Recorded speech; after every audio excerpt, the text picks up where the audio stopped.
Welcome to graphing.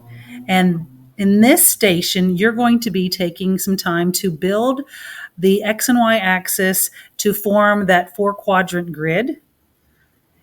We want students to have a deeper understanding of intervals, so we're going to make some connections. And so, this paper folding activity is a great visual model and visual support for students that struggle. And this is probably one of the key pieces or the big misconceptions that students have, and why they hate graphing so much is that they don't make this connection. And so, we want to start off with a really solid foundation. Then we're going to take this into another step. We're going to even bump it up a notch with a visual model and visual supports for building a table.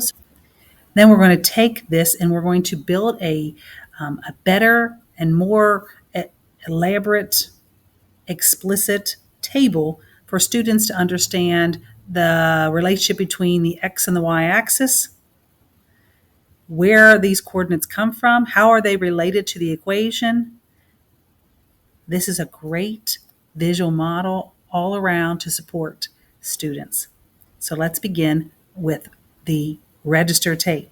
That's the key. So this register tape, watch this demo. You ready? Is we're going to take some ordinary register tape. We're just going to randomly pull up a section. Okay. Try not to get the exact same size so that kids can actually see some difference. And then different size intervals. And then we're going to fold it in half. We're going to fold it in half again. Now we're fold it in half again.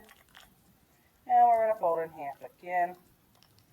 And if we want, we can even fold it in half again. And then when we unfold it, we know exactly where our middle is. That's our initial fold. So we want to mark that at 0. But notice, this is going to be our 0. Let me go grab a pen. But notice, when we mark this at 0,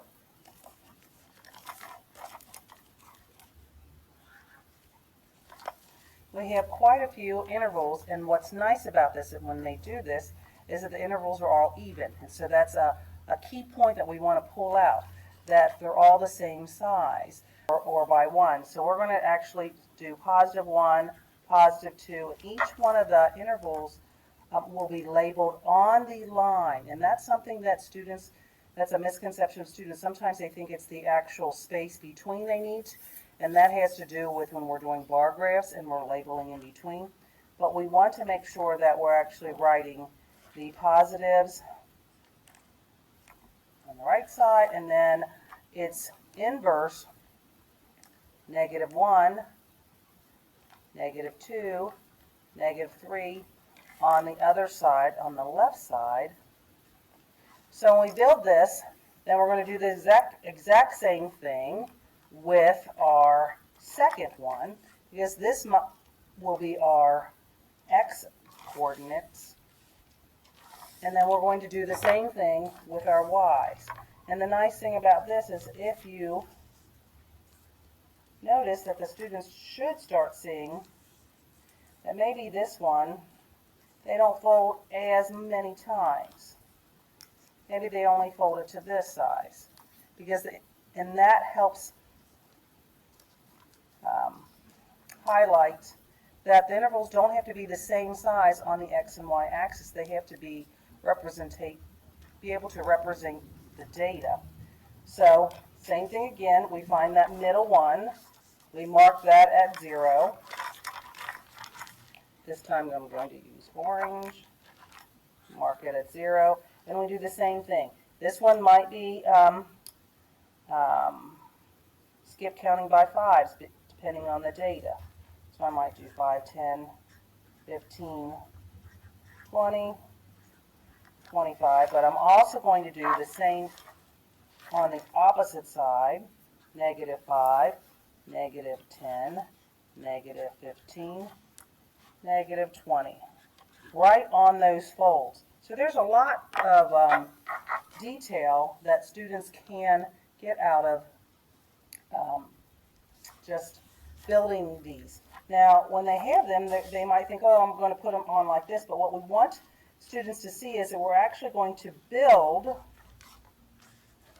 this entire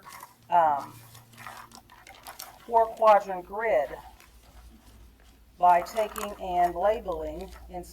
And if it helps you, you can fold this paper in half to kind of minimize it or to make it smaller so it's more like a line.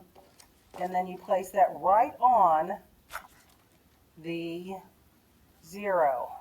And you want to then make sure that when you're looking down, and I'm going to go ahead and show you what it looks like from a bird's eye view. So when you're looking down, you're seeing the actual four-quadrant grid with all the attributes.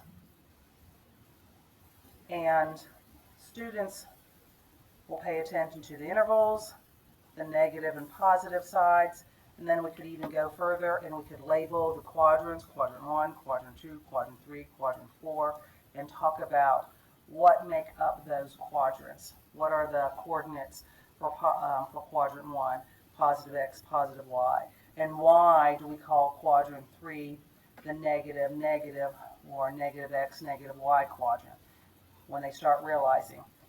The other thing I would have them do is I would have them label. So I would actually have them take their marker and label that this is the x, and so that they can see using the labels the x values as well as the y. And that is a horrible y. But there we go. So good luck on creating this. It's simple register tape and some markers and folding, and it helps them understand. So what we want you to do is we want you to be able to take that register tape and start building. Do that activity. Fold it in half.